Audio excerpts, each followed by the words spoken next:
Hi guys! Welcome back sa aking YouTube channel at ngayon manonood tayo ng abangan sa mga paborito nating mga pinapanood sa TV. Ito, RJ, yung scissors ni Karen na kinuha ni Ma'am Moira nakita sa linen cabinet. Baka may ginamit siya doon para makataka siya na hindi natin napapansin. Surprise! Anong ginagawa niyo dito? Anak, tumawag si Dr. Amino. Ako din ito sa Ma'am Moira. Talaga? Ang Susan! Oh, anong ginagawa niyo dito? Ano pong gagawin niyo dyan? Baka magkapagtagulan eh. Mabuti ng handa.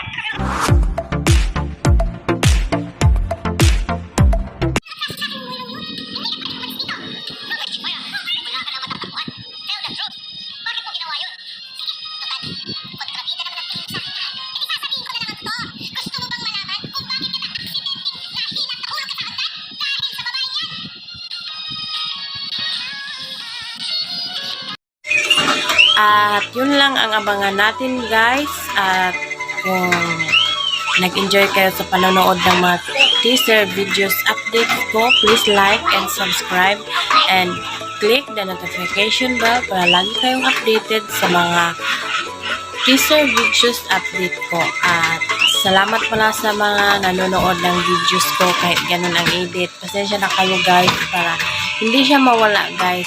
Kaya ginagamit ko guys. So, sana maintindihan nyo. Salamat po sa panonood. God bless.